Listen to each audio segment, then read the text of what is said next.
अच्छा भाई, अस्सलाम वालेकुम। ये है हमारा ब्लॉकचेन का लेक्चर नंबर 1। सो ये जो सर ने सबसे पहली वाली क्लास में जो पढ़ाया था, तो उसके बारे में है। ये असल में डिस्कशन है कि ब्लॉकचेन है क्या, ठीक है, और वो कहाँ कहाँ यूज़ होता है, वो सारा कुछ जो है वो इस वाली वीडियो में हम लोग सीखेंगे। अच्छा, इससे पहले मैं सबसे पहले जो है टॉपिक्स बता दूँ जो सर ने हमें इम्पोर्टेंट टॉपिक्स बताते हैं। वो एक तो ये है हमारे पास हिस्ट्री ऑफ ट्रांजैक्शन वाला, ठीक है। ये हिस्ट्री ऑफ ट्रांजैक्शन जो है इसी वीडियो में मेरे ख्याल से कवर हो जाएगा। और सर ने जो लेक्चर नंबर 2 दिया हुआ है ब्लॉकचेन का, तो उसमें भी कवर्ड है ये चीज़, ठीक है। अच्छा, ब्लॉकचेन है कि हम वो इस लेक्चर में अभी हम कवर करेंगे, ठीक है। ये वाले जो हैं ये और ये वाला पार्ट, ये टॉपिक्स जो हैं ये अभी कवर्ड नहीं होंगे, ये अगली वाली वीडियोस में, मतलब कि नेक्स्ट लेक्चर्स में कवर्ड होंगे, ठीक है। तो मैं ये साइड बाय साइड ये भी खोलता जाऊँगा। मैंने एक्सप्लेनेशन भी निकाल रखी है, अगर किसी को ये ChatGPT से भी है, वही बात है कि आप लोग खुद भी कर सकते हैं, लेकिन मैंने एक तरीके से इसको निकाल के लिखा हुआ है सेटिंग बना के। तो यहाँ पर जो भी लिखा हुआ है ना, उसको एक्सप्लेन करवाया हुआ है। अब यहाँ पर बहुत सारी स्लाइड जो है ना आगे पीछे, मतलब कि बहुत सारा फजूल मटेरियल जो है ना, फजूल तो नहीं बोलूँगा, इसी मैंने इसको ही करके एक्सप्लेन किया हुआ है। तो ज़रा शुरू कर लेते हैं। तो यहाँ पर एक तरीके से मल्टीपल लेयर्स हैं। HTTPS है, TCP/IP है, एक ईथरनेट वाली लेयर है, ठीक है। एक SSL वाली भी होती थी, SSL वाली सिक्योर्ड शेल जिसको बोलते थे, ठीक है। तो ये मल्टीपल लेयर्स आई थी, और इन्होंने जो है एक तरीके से नेट को पूरा तरीके से इनेबल करवाया था, ठीक है। तो इसमें जो है अब जो है ब्लॉकचेन भी इंक्लूड हो गई है, ठीक है, जिससे हमें सिक्योरिटी भी और भी ज़्यादा चीज़ें इन्हेंस होके मिल रही हैं, ठीक है। अगर मैं इस तरह से जाऊँ, यहाँ पर मैंने लिखा हुआ भी है, देखो एवोल्यूशन जो है हमारी किस तरह से हुई है। Internet was built in layers, से ईथरनेट, TCP/IP, HTTPS और SSL कम्युनिकेशन, ठीक है। अब जो है ब्लॉकचेन भी आ गई है, जिससे हमें ट्रस्ट मिल रहा है और value transfer over the internet मिल रहा है, ठीक है। मतलब कि अगर हम कोई पैसे वैसे भेजना चाहें, तो हम किस तरीके से मतलब कि एक ट्रस्ट भी होना चाहिए, सही है। और हम किसी को किस तरह से ट्रांसफ़र करेंगे, तो हम जो है एक तरीके से ब्लॉकचेन जहाँ पर इम्प्लीमेंट हुआ है जिस सिस्टम में, उसके ज़रिए हम भेज सकते हैं। मतलब कि बिटकॉइन हो गया, ठीक है, उसमें ब्लॉकचेन इम्प्लीमेंट हुआ है, तो हम बिटकॉइन सेंड कर देते हैं किसी को, तो हमारे पैसे ट्रांसफ़र हो जाते हैं। एक तरीका ये भी है, ठीक है, जहाँ पर थर्ड पार्टी कोई इंक्लूड नहीं होती। अच्छा, वापस आ जाते हैं यहाँ पर।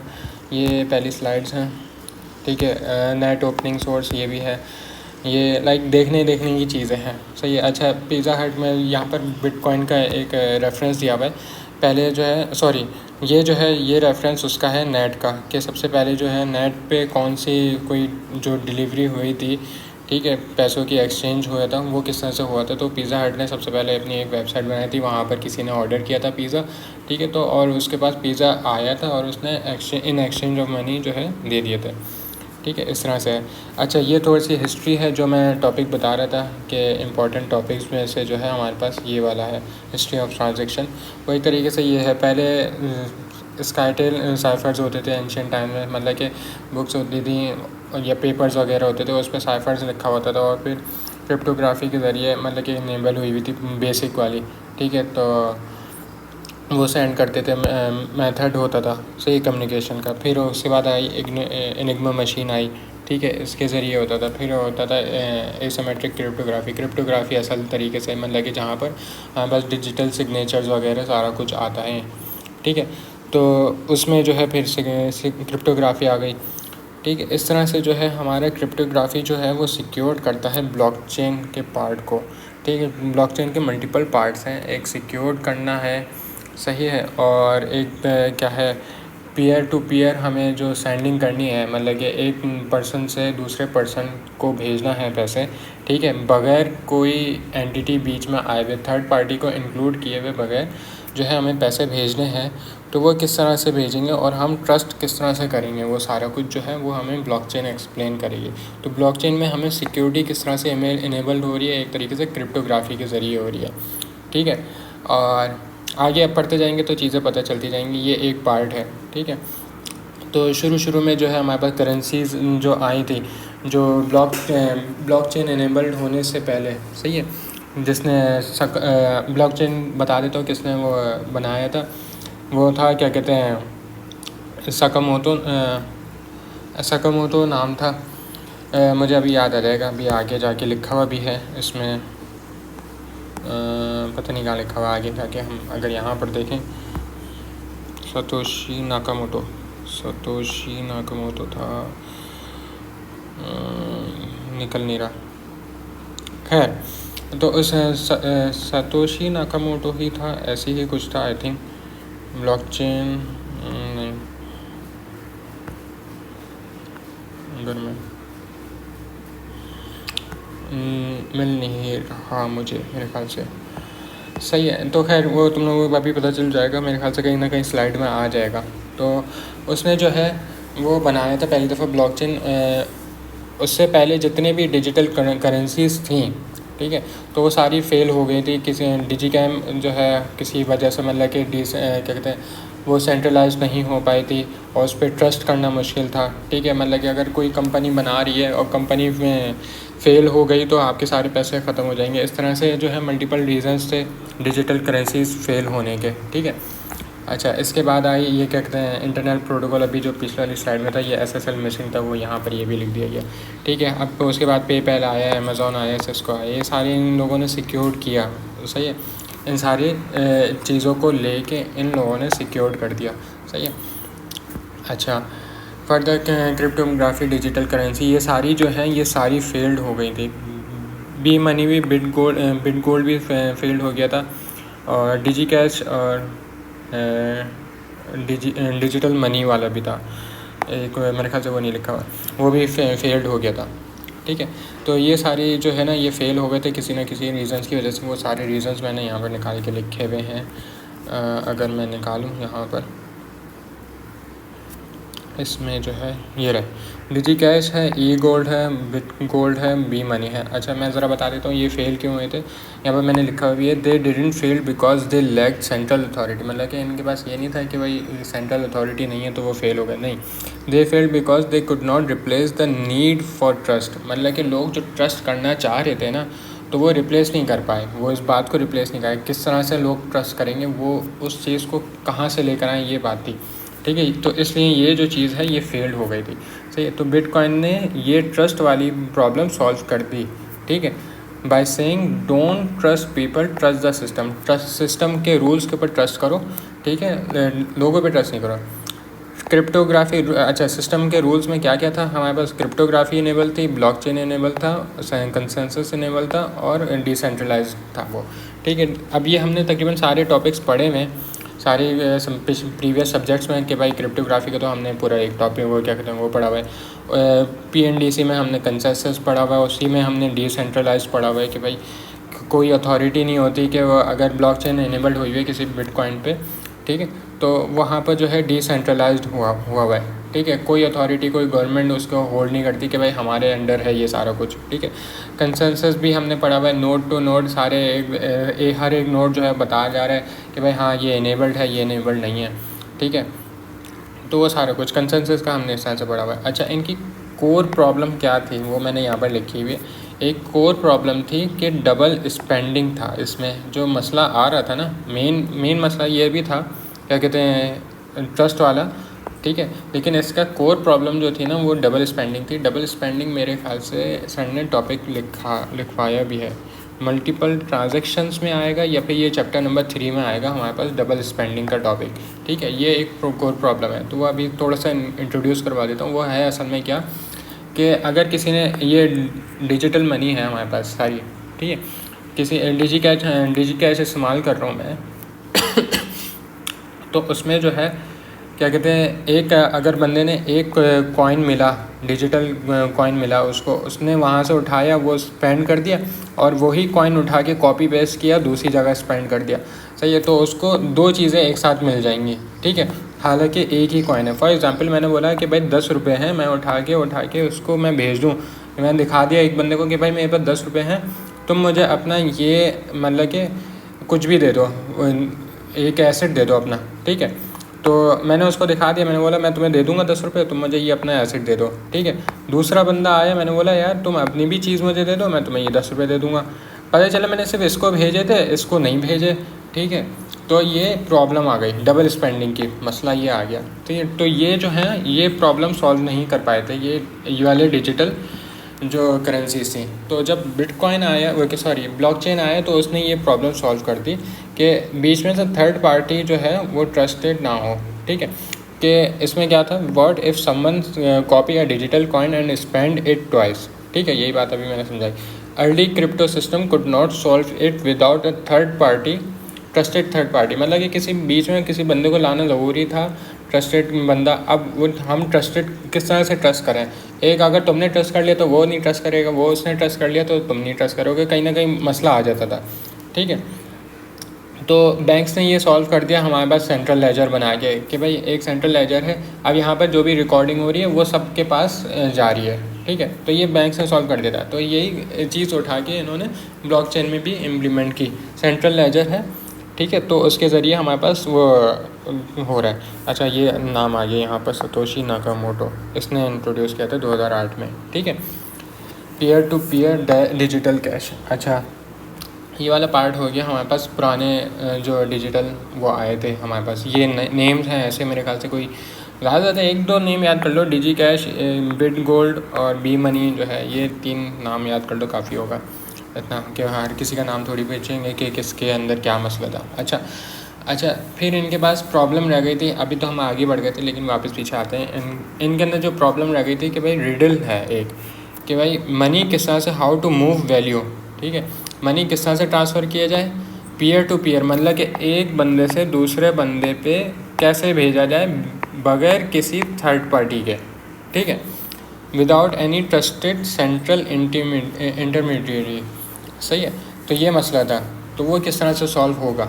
अच्छा, peer to peer electronic cash system Satoshi Nakamoto ने इंट्रोड्यूस करवाया, 2008 में इंट्रोड्यूस करवाया। I been working on a new electrical cash system, ये सारा कुछ, ठीक है। आगे बढ़ते हैं, सही है। तो यहाँ पर हमारे पास ये लेयर्स थी मल्टीपल, ठीक है। ईथरनेट था, TCP/IP प्रोटोकॉल हम यूज़ करते थे, HTTPS वेब ब्राउजिंग के लिए यूज़ करते थे, सिक्योर्ड बनाने के लिए SSL हम करते थे, ठीक है। तो उसके बाद आया हमने 2009 में जो है बिटकॉइन इस्तेमाल करना शुरू किया, ठीक है।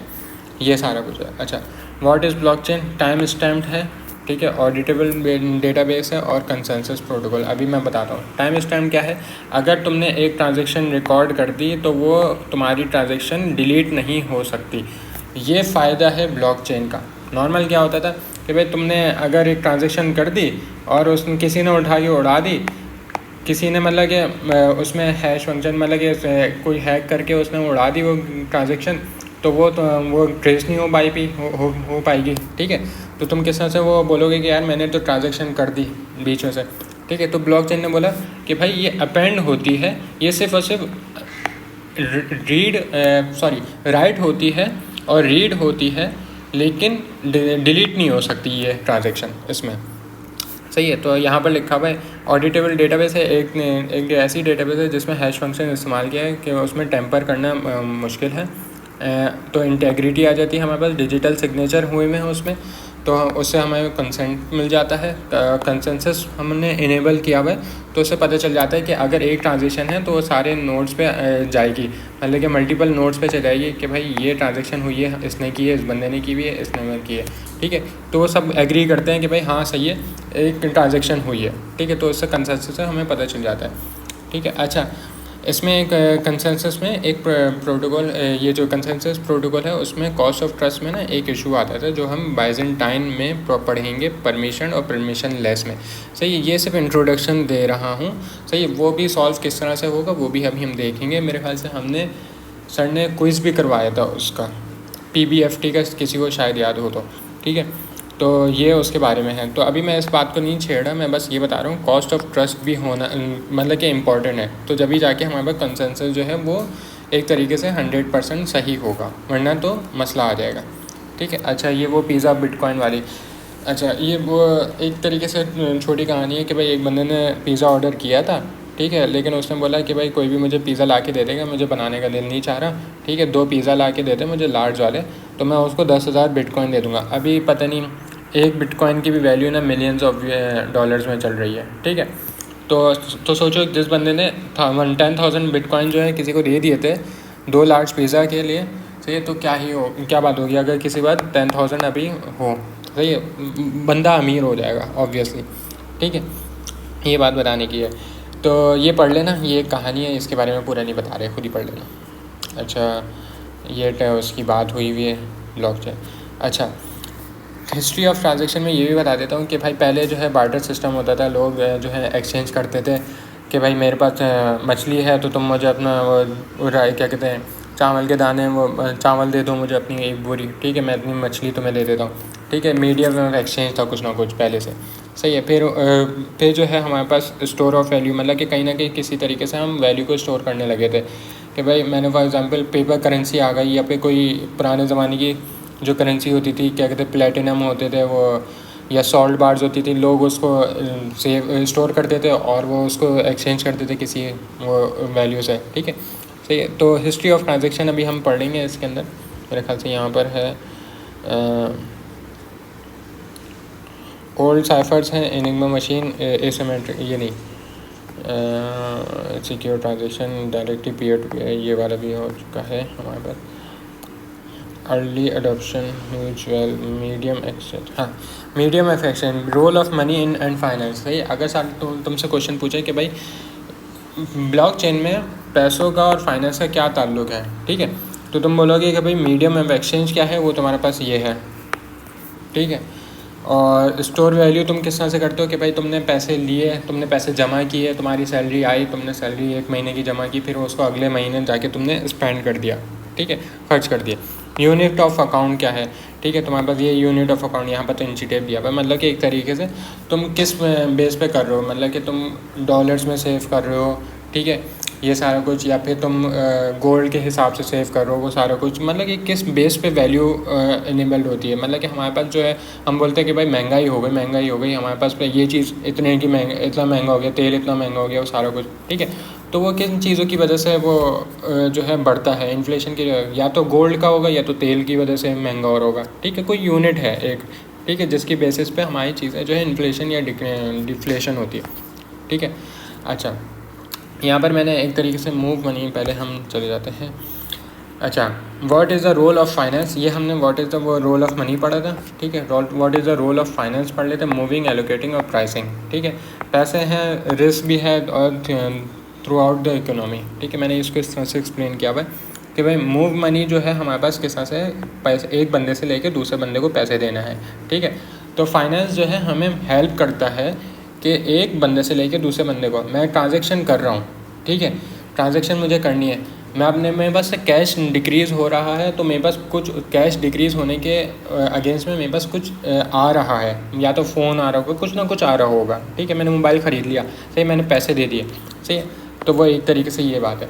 एलोकेट मनी, कौन सा पार्ट, मतलब कि कितना पैसा जो है हमारा किस जगह पे जाना है। फॉर एग्जांपल तुम्हारे पास सैलरी आती है, तुम्हें पता होता है कि भाई मैंने इन पैसों का क्या करना है, तुमने उठा के एकदम से एक ही जगह पे खर्च नहीं करने होते, तुमने उसको एलोकेट करना होता है। तो फाइनेंस मुझे हेल्प करती है, फाइनेंसिंग यही बात समझाती है कि मैं ये कितना पैसा जो है अपना किस चीज़ में रखूँ। मुझे अपनी हेल्थ के लिए बचा के रखना है कि भाई मुझे इस महीने में हो सकता है कोई बीमार हो जाए, तो फिर मुझे उस सैलरी में से इतना पार्ट जो है वो निकाल के रख लेना है, पेट्रोल का इतना निकाल के रखना है, रेंट का इतना निकाल के रखना है, खाने पीने का इतना निकाल के रखना है, ठीक है। तो तुम एलोकेट करते हो, तो तुम्हें जो है ये तो एक घरेलू पॉइंट ऑफ व्यू से समझा रहा हूँ ना, तो इसी तरीके से कंपनीज़ में भी होता है, ठीक है। कंटिजेंसीज़ में रखते हो तुम कि भाई अगर ये रिस्क हो गया, ये मसला हो गया, तो वो क्या कहाँ रखा जाएगा, ठीक है। मैनेज रिस्क भी करते हो तुम फाइनेंस में, वही बात कि भाई हेल्थ रिड्यूस अनसर्टेनिटीज़, ठीक है, इंश्योरेंस, हेल्थ वगैरह, ये सारी इन चीज़ों में तुम इस्तेमाल करते हो। तो ये जो है तुम्हारा फाइनेंस समझाता है। तो मनी तुम्हें ये बताता है और क्या कहते हैं फाइनेंस तुम्हें इस तरह से बताता है। अच्छा, एक तरीके से ये समझ लो, मैंने एक एग्जांपल निकाल के रखी हुई है, money is equals to the tool, सही है। मनी जो है तुम्हारे पास एक टूल है और फाइनेंस जो है वो सिस्टम है जो उस टूल को इस्तेमाल कर रहा है। एक और एग्जांपल दे देता हूँ, एक और एग्जांपल आसान सी से, हाँ, जैसे पानी है, वाटर होता है, ठीक है। वाटर जो है पैसा है, मनी बोल लो, ठीक है। और वाटर जो है पाइप में बह रहा है, ठीक है, फ्लो कर रहा है, तो वो जो है पाइप जो है तुम्हारा फाइनेंस है, ठीक है। ये इस तरह से समझ लो, एक अच्छी एग्जांपल दे दी मैंने, आई होप कि समझ में आ जाए, ठीक है। अच्छा, इसके आगे बढ़ लेते फाइनेंशियल सेक्टर्स में ब्लॉकचेन पोटेंशियल, ठीक है। फाइनेंशियल सेक्टर चैलेंज क्या मसले आए थे? रिपीटेडली प्राइसेस इनस्टेबिलिटी थी, ठीक है, फियाट करेंसी थी। अच्छा, ये फियाट करेंसी का मुझे अभी पढ़ना है, तुम लोग भी देख लेना क्या चीज़ है, मैंने इतना गौर से पढ़ा नहीं है। Fiat currency instabilities associated with unsound policies, centralised intermediaries, concentrate risk and economic grants, सही है, central bank legacy payment system, clearance and settlement cost, counterparty risk fund. Counterparty risk का मतलब है कि भाई डुप्लीकेट किसी ने वो तुम्हारे पैसा बना लिया, तुमने 10 रुपये का नोट तुम्हारी गवर्नमेंट ने बनाया तो कोई फेक नोट बना रहे हो उठा के, सही है, तो वो भी तुम्हें पता चलना चाहिए। फाइनेंशियल कंक्लूजन क्या होना चाहिए? GDP US. मेरे ख्याल से ये चीज़ इतनी इंपॉर्टेंट नहीं है, लेकिन मेरे ख्याल से मैंने निकाल के लिखी हुई है, यहाँ पर लिखी हुई है। Problems in traditional finance, high cost हमारे पास हो जाती है, ठीक है, स्लो पेमेंट्स होते हैं। स्लो पेमेंट्स का मतलब है कि भाई तुम अगर किसी बैंक से उठा के किसी बाहर के बंदे को, फॉर एग्जांपल किसी दुबई से पेमेंट आ रही है, तुम्हारे किसी चाचा ताया ने भेजी है, ठीक है, उन्होंने डिपॉजिट किए होंगे अपने अकाउंट में, फिर वहाँ से उठा के तुम्हें ट्रांजैक्शन करवा रहे होंगे, तो तुम्हारे पास 1-2 दिन लग जाते हैं आने में, ठीक है। तो ये ट्रेडिशनल फाइनेंस में ये बड़ा मसला था। सेंट्रलाइज कंट्रोल है, वहाँ पर उनका अपना कंट्रोल है, यहाँ पर तुम्हारे कराची में अपना कंट्रोल है, ठीक है। कन्वर्ट करना पड़ता है पूरी, क्या कहते हैं उसको, पैसों को कन्वर्ट करना पड़ता है, रियाल को उठा के PKR में कन्वर्ट करना पड़ता है, ये बड़ा मसला है, ठीक है। लेकिन बिटकॉइन में क्या, बिटकॉइन में ब्लॉकचेन इनेबल्ड है, तो तुम्हें उसका मसला नहीं है, तुमने उठा के यहाँ से किसी को इथेरियम भेजे, उसके पास उतने ही इथेरियम आ जाएंगे, सही है, कोई मतलब कि कन्वर्ट होके नहीं जा रहा पैसा, ठीक है, ये बात बताने की। अच्छा, फाइनेंशियल क्राइसिस कोई मसला नहीं है। फाइनेंशियल क्राइसिस क्या हो सकता है? फॉर एग्जांपल किसी बैंक, कोई बैंक जो है वो ख़त्म हो गया, या फिर कोई उसका जो है वो टॉप CEO जो है वो सारा पैसा उठा के ले गया, तो भाई तुम्हारे सारा पैसा डूब गया, तो तुम क्या करोगे? वो सारे फाइनेंशियल क्राइसिस में आ जाता है, ठीक है। लेकिन ब्लॉकचेन में जो है ये मसला नहीं है, ठीक है, क्योंकि बिटकॉइन में ये प्रॉब्लम नहीं है, क्योंकि वहाँ पर ब्लॉकचेन इनेबल्ड हुआ है, तो कोई ऐसा कोई मसला नहीं है जो एक कंपनी जो है बैंकक्रप्ट हो जाए तो मसला हो जाए, तुम्हारे सारे कॉइन्स जो हैं वो सारे डूब जाएं, नहीं, ऐसा नहीं है। वो अलग बात है, जो ऊपर नीचे जो इन्फ्लेशन होती है बिटकॉइंस के अंदर, वो अलग सिस्टम है, उसके ऊपर बात नहीं कर रहा, ठीक है। अच्छा, लैक ऑफ इंक्लूजन, मैंने लैक ऑफ इंक्लूजन लिखा था मेरे ख्याल से। लैक ऑफ इंक्लूजन वही था कि थर्ड पार्टी जो है हमारे पास वो आता है जो है, इसको भी देख लेना, मैं अभी मेरे ख्याल से सही तरीके से बता नहीं सकता इसके बारे में कन्फर्मली, ठीक है। अच्छा, ब्लॉकचेन अपॉर्चुनिटीज़, ये आगे चलते हैं ना, पहले हम financial sectors issued, privacy, enterprise, commercial use, public and privacy, legacy frameworks. Legacy framework, पुराने फ्रेमवर्क यूज़ कर रहे होते हैं, उनका मसला ये भी आ जाता है, ठीक है। पुराने लेगेसी नहीं है, मैंने गलत पढ़ा, लीगल फ्रेमवर्क है, मैं गलत एक्सप्लेन करना शुरू कर दिया। खैर, लीगल फ्रेमवर्क्स और पब्लिक पॉलिसीज़ आ जाती हैं कि भाई तुमने बोला कि भाई मैं जब अपने अकाउंट में डिपॉजिट करना है या पे कैश निकलवाना है, ठीक है, तो बोला भाई अभी पैसे नहीं आए अकाउंट में, अगर तुम, मेरे ख्याल से मैं नाम नहीं लूँगा, यहाँ पर भी ऐसे हैं कुछ बैंक्स, ठीक है, तो वो बोलते हैं आप कल आ जाइएगा, हमारे पास अभी पैसे ख़त्म होंगे, सबको दे के, ठीक है, अब अभी दे नहीं सकते, ये बड़ा मसला है, ठीक है। और क्या है, फाइनेंशियल सेक्टर परमिशन और परमिशन लेस। अच्छा, ये पढ़ लेते थोड़ा सा, ठीक है। अच्छा, नोन सेट ऑफ पार्टिसिपेंट्स है, नो प्रूफ ऑफ वर्क और माइनिंग है, no need for native currencies है। यार मेरे ख्याल से मैंने ये वाला पार्ट अभी किया नहीं है, परमिशन। वैसे एक तरीके से बता देता हूँ कि फॉर एग्ज़ाम्पल तुम्हारे पास, एक एग्ज़ाम्पल दे देता हूँ कि तुम जब कंपनी में काम करते हो तो तुम्हारे पास परमिशन होती है उस कंपनी में काम करने की, मतलब कि तुम्हारा इंटरव्यू वगैरह हुआ होता है, सब लोगों को पता होता है कि भाई तुम एक एम्प्लॉय हो, ठीक है। लेकिन परमिशन लेस क्या होगा कि भाई अगर तुम किसी भी कंपनी में जाके घुस जाओ, तुम्हें परमिशन है ही नहीं, ठीक है, और तुम उठा के क्या कहते हैं उसमें जो हो, किस तरह से बोलूँ मैं, इसकी एग्जांपल ये वाली अच्छी नहीं होगी, इसकी एग्जांपल कुछ और ही होनी चाहिए। मैंने मेरे ख्याल से शायद लिखी है, नहीं लिखी, परमिशन और permission less like bitcoin, anyone can join. हाँ, परमिशन लेस में एक तरीके से ये वाली एग्जांपल ले लो परमिशन और परमिशन लेस में, कि जैसे हमारे पास बिटकॉइन में कोई भी उठा के करेंसी को ट्रांसफ़र कर सकता है, कोई भी ज्वाइन कर सकता है, मतलब कि कोई भी ट्रेड वगैरह कर सकता है, सही, कोई बाय कर सकता है कोई भी आगे। तो वो तुम्हारे पास कोई ज़रूरत नहीं होती कि भाई मुझे कोई ग्रुप को ज्वाइन करने की या फिर किसी कंपनी से इजाज़त नहीं लेनी पड़ती। तुम कहीं भी बैठ के तुम अपना अकाउंट खोलो और तुम्हें मिल जाएगी, ये सारा कुछ एक्सेस हो जाएगा, सही है। अच्छा, परमिशन में क्या होता है, तुम्हारे पास बैंक्स होते हैं, तुम्हें कोई मतलब कि अकाउंट बनाना पड़ता है जाके बैंक में, ठीक है, और वहाँ पर कि कोई ग्रुप क्या कहते हैं, किसी के ग्रुप ज्वाइन करना पड़ता है एक तरीके से। क्या बोलूँ मैं, ग्रुप तो नहीं बोलेंगे, मतलब कि एक तरीके से तुम्हें जो है बैंक ही ज्वाइन करना पड़ता है ना। अगर तुम किसी बैंक में ट्रांसफ़र कर रहे हो तो उसमें मतलब कि लेन देन करना चाह रहे हो किसी बंदे से, तो तुम्हारे पास अगर डिजिटल मनी है, मतलब कि ऑनलाइन मनी किसी को ट्रांसफ़र करनी है, तो तुम्हें बैंक ज्वाइन करना पड़ेगा किसी से, ठीक है। अच्छा, ये नॉन पार्टिसिपेंट्स और नो माइनिंग और मोर कंट्रोल्ड, ये वाली चीज़ ना मुझे अभी देखनी है, ये मैं भी पढ़ूँगा अभी मैं, ठीक है। अच्छा, इसको थोड़ा सा हम देखेंगे, ये सारा कुछ उसके बारे में डिटेल में दिया हुआ है। The duck test. When I see a bird that walks like a duck and swim like a duck and quacks like a duck, I call that a bird.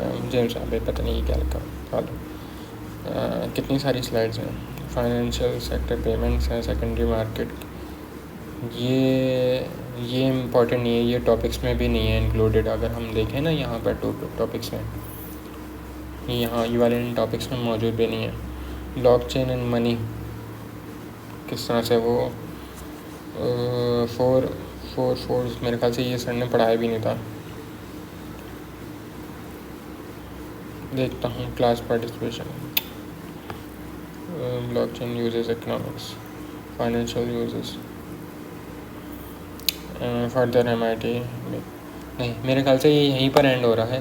खैर, इसकी जो है मैंने ये वाली स्लाइड्स बनाई हुई है, ठीक है। अगर मैं यहाँ से ही शुरू कर लेता हूँ बेहतर रहेगा, ठीक है। ब्लॉकचेन अपॉर्चुनिटीज़ क्या है, हमारे पास फास्टर पेमेंट्स हैं, ठीक है, और हमारे पास डिजिटल करेंसीज उसमें इंट्रोड्यूस हुई हुई है बिटकॉइन तरीके से, ठीक है। क्रिप्टो एक्सचेंज है कर रहे हैं हम, स्मार्ट कॉन्ट्रैक्ट्स कर सकते हैं कि भाई अगर तुम फ्यूचर वाली ट्रेड देखो उसमें बिटकॉइन में, ठीक है, तो हमने अपने पैसे लॉक कर देते हैं, हम बोलते हैं कि भाई 2 साल बाद मैं पैसे निकाल लूँगा तो ये इतने इंक्रीज़ होने चाहिए, ठीक है, वो सारी तुम बिड लगा देते हो वगैरह, जो कि हलाल नहीं है, मैं उस बात पे बात नहीं कर रहा। सही है, उसमें ऑप्शन भी है बिटकॉइन में, ठीक है। एक तरीके से स्मार्ट कॉन्ट्रैक्ट बोल लो, सप्लाई चेन है, डिजिटल आइडेंटिटी है तुम्हारे पास एक तरीके से, कि भाई तुम एक यूज़र हो, तुम ब्लॉकचेन बिटकॉइन इस्तेमाल कर रहे हो, ठीक है, तो उसमें तुम्हारी एक आइडेंटिटी होगी, ठीक है, तो वो ब्लॉकचेन बताती है। अपॉर्चुनिटीज़ बता रहे हैं, ठीक है। चैलेंजेस ऑफ ब्लॉकचेन, स्केलेबिलिटी चाहिए हमें, प्राइवेसी इश्यूज थे, ठीक है, रेगुलेशंस, लीगल कंसर्न से, गवर्नेंस प्रॉब्लम थी, मतलब कि ये अब अगर तुम खुद भी देखो, यहाँ पर देखो, यहाँ पर तुम्हारे पास बिटकॉइन में ब्लॉकचेन इनेबल्ड है, ठीक है, तो उसी वजह से जो है हमारे पास यहाँ पर गवर्नेंस प्रॉब्लम हो रही है। हमारी गवर्नमेंट बोलती है कि भाई नहीं, हमें भी पैसा मिलना चाहिए किसी तरीके से, ठीक है। अब जाहिर सी बात है, बैंक्स हैं, बैंक्स कुछ ना कुछ गवर्नमेंट को पैसे देते होंगे टैक्स की सूरत में, ठीक है।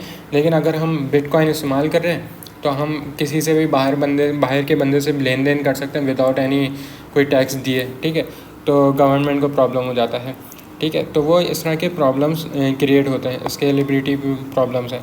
ये स्केलेबिलिटी के तो कुछ बहुत सारे, ये तो बिटकॉइन में नहीं है, लेकिन ब्लॉकचेन में थोड़ा सा प्रॉब्लम आता है इसको इनेबल करने में। लेकिन जब बिटकॉइन में इनेबल्ड हुआ, ये सारा जो है प्रॉब्लम ख़त्म हो गए थे स्केलेबिलिटी, क्योंकि अब देखो हर जगह पे बिटकॉइन चल रहा है पूरी वर्ल्ड वाइड, कोई भी कहीं भी बैठ के यूज़ कर सकता है, कोई इशू नहीं है कि नहीं यहाँ पर आप ये बैठ के यूज़ नहीं कर सकते। हाँ, वो लीगल और इलीगल की बात अलग है, ठीक है। अच्छा, परमिशन और परमिशन लेस हटा दिया। रोल्स ऑफ गवर्नमेंट, ठीक है, प्रिवेंट क्राइम कर सकता है कि government care about preventing crime. अच्छा, पीयर टू पीयर, P2P अगर तुमने सुना हो शायद, क्या कहते हैं यहाँ पर बिटकॉइन में, ठीक है, हम लोग बिटकॉइन एक्सचेंज करते हैं तो हमारे पास बोलते हैं कि भाई एक इलीगल होने की वजह क्या है, वो P2P का मसला आ रहा है, ठीक है, यहाँ पर लोगों ने बोला हुआ है। क्यों? क्योंकि एक एग्ज़ाम्पल देता हूँ कि मेरे ख्याल से शायद किसी के साथ हुआ भी था, मैंने एग्ज़ाम्पल पढ़ी भी थी कि भाई तुमने उठा के किसी को बोला कि भाई मेरे पास इतने बिटकॉइन हैं, 0.0.0.2 करके तुम्हारे पास बिटकॉइन है 10,000 रुपये के, ठीक है, बिटकॉइन है। तुमने बोला यार मैं तुम्हें पैसे बिटकॉइन सेंड कर दो, तुम मुझे उठा के बिटकॉइन क्या कहते हैं पैसे जो है सेंड कर दो, ठीक है, किसी भी मैं अपना अकाउंट दे देता हूँ, बैंक अकाउंट, ठीक है। उस बंदे ने, सामने वाले बंदे ने एक्सेप्ट कर लिया, तो तुम हो पर्सन ए और सामने वाला बंदा जो है पर्सन बी है, ठीक है। तुमने भेजे अपने बिटकॉइन 10,000 रुपये के जो थे, ठीक है, उस बंदे को भेज दिए, उस बंदे ने तुम्हें पैसे ट्रांसफ़र कर दिए। ये यहाँ पर तो बात ख़त्म हो गई, लेकिन उसके बाद मसला आता है क्राइम होने का, ठीक है। उस बंदे ने उठा के अपने बैंक वाले को कॉल की कि भाई मैंने मुझ पे जो है किसी ने गन पॉइंट पे रख के अपने अकाउंट में पैसे ट्रांसफ़र करवाए हैं, मेरी जो है मैंने जो अकाउंट ये वाली अमाउंट जो भेजी थी अपने अकाउंट से वो वापस रिटर्न करवा दीजिए। तो बैंक वाले बोलेंगे ठीक है, सही है, हम आपके रिटर्न करवा देते हैं। तो वो तुम्हारे पर्सन ए, तुम्हारे पास जो पैसे आए होंगे 10,000, वो उठा के वो रिवर्स हो जाएंगे तुम्हारे। इस तरह से बिटकॉइन भी चले गए और इसी तरीके से तुम्हारा जो है वो भी चले गया, क्या कहते हैं, पैसे भी चले गए, ठीक है। तो ये मसला आता है यहाँ पर हमारे कंट्री में, जो हमारे कंट्री में इलीगल है ना, एक ये भी रीज़न है, और मल्टीपल रीज़न और भी हैं, एक वन ऑफ द रीज़न ये भी है। ठीक है, तो एक प्रिवेंटिंग क्राइम करने की वजह से, मतलब कि क्राइम ख़त्म करने की वजह से जो है हमारा जो है बिटकॉइन जो है इनेबल नहीं हो रहा है यहाँ पर ट्रेड, सही है। फाइनेंशियल स्टेबिलिटी है एक, तुम्हें इसकी भी एग्जाम्पल निकाल लेना। प्रोटेक्टिंग इन्वेस्टर्स, ठीक है, ये भी बहुत सारी एग्जाम्पल, मेरे ख्याल से इतना पढ़ भी लोगे ना, इतनी चीज़ें लिख भी दोगे ना, वो काफ़ी होगा। अच्छा, रियलिटी चेक कर लेते हैं। इसमें बोल रहा है रियलिटी चेक करो भाई, रियलिटी पे आ जाओ। Crypto is big but still small compare to stocks में। अब ये नहीं पता मुझे कि क्रिप्टो में कितना ज़्यादा है इन्वेस्टमेंट, ठीक है, टोटल करके। तो स्टॉक्स में जो है 80 ट्रिलियन है, बॉन्ड्स में लोगों के पास टोटल वर्ल्ड वाइड देखा जाए तो 250 ट्रिलियन है, सही है। तो क्रिप्टो जो है वो डोमिनेंट नहीं है, लेकिन ये बाकी ये दो चीज़ें डोमिनेंट है। तो इसको क्रिप्टो को इस लेवल पे पहुंचने में बहुत टाइम लगेगा, ठीक है। जल्दी भी हो सकता है अगर किसी के पास सारे यहाँ से पैसे निकाल के उसमें इन्वेस्ट कर देगा, ठीक। की फाइनल इनसाइट पढ़ लेना मेरे ख्याल से। कॉस्ट ऑफ ट्रस्ट जो है ब्लॉकचेन जो है reduces the cost of trust, ठीक है। अब तुम्हें अगर किसी को कॉस्ट ऑफ ट्रस्ट इस तरह से समझ लो, कोई नया बैंक खुलता है, ठीक है, किसी बैंक का अभी रिसेंटली जो है कि एक बैंक के साथ जो हुआ था कि उसमें उनके सीईओ ने सारे पैसे उड़ा के ले गए थे, ठीक है। लोगों के पास से जो है पैसे उनके अकाउंट में ख़त्म हो गए थे, ठीक है, ऑनलाइन ही देख रहे थे। मेरे ख्याल से नाम नहीं लेना चाहिए, खैर मेरा फालतू में मुझे पे आ जाएगी बात, ठीक है। तो उन्होंने जो है उनके अकाउंट में से पैसे निकल गए। अब लोगों ने ट्रस्ट किया था कि भाई इस अकाउंट में जो है वो पैसे डाल देते हैं अपने, तो ट्रेड कर लेंगे हम, किसी से कुछ भी ख़रीदना वरीदना होगा, ठीक है। तो ये कॉस्ट ऑफ ट्रस्ट जो है उनको अब बहुत महंगी पड़ी है। अब इससे कि वो वापस अब आए हैं ना, वो लोगों को पैसे तो वापस कर दिए उनके अकाउंट में, ठीक है, लेकिन वो कॉस्ट ऑफ ट्रस्ट जो है ना बहुत महंगी पड़ी है। अब लोग जो हैं उसमें पैसे डालेंगे नहीं। अब किसी बैंक चलता है किस तरह से कि भाई लोग उसमें पैसे इन्वेस्ट करते हैं, पैसे अपने रखते हैं, तो जब ही जाके बैंक चलता है ना, सही है। अगर कोई पैसे रखेगा नहीं तो तुम्हारी सर्विस कोई लेगा नहीं, तो तुम अपनी सर्विस किस तरह से प्रोवाइड करोगे सब बाकियों को, ठीक है। तो ये कॉस्ट ऑफ ट्रस्ट है, ठीक है। तो ब्लॉकचेन जो है वो रिड्यूस कर देता है कॉस्ट ऑफ ट्रस्ट। मतलब कि ब्लॉकचेन बोलता है कि भाई मुझे कॉस्ट ऑफ ट्रस्ट की ज़रूरत ही नहीं है, यहाँ पर मैं बीच में थर्ड पार्टी पर्सन लेकर आ ही नहीं रहा, तुम्हें उठा के तुमने डायरेक्ट बंदे से डील करना है, बीच में कोई बंदा नहीं आएगा, तो तुम्हें ट्रस्ट करने का मसला है नहीं ऐसा, ठीक है। अच्छा, वो हम देखेंगे बाद में कि किस तरह से ट्रस्ट किया जाता है और सारा कुछ जो है। अच्छा, आगे करते हैं। Finance has real inefficiencies, money is based on social agreements, ठीक है। अच्छा, ये सारा कुछ पढ़ लेना। फिर उसके नीचे मैंने ये क्वेश्चन भी निकाल के रखे हुए हैं, मैंने पूछे थे कि किस तरह से कौन कौन से क्वेश्चन के किस तरह से आंसर होंगे, तो उसने मुझे दे दिए, ठीक है। तो ये पूरा पढ़ लेना एक तरीके से, मतलब कि एक दफ़ा तुम पढ़ भी लोगे ना काफ़ी हो जाएगा, ऐसे कुछ रट्टा मारने की ज़रूरत नहीं है एक तरीके से, ठीक है। तो अभी जो है हम लेक्चर 1 कवर कर चुके हैं, उसमें से उसके हिसाब से जो चीज़ें मैंने बोला है कि भाई मुझे समझ में नहीं आ रही वो तुम लोग देख लेना, ठीक है। मैं भी अभी बैठ के देखूँगा, हो सकता है मैं लेक्चर नंबर 2 में जो है वो समझा दूँ, ठीक है। तो यहाँ पर एंड करते हैं लेक्चर नंबर 1।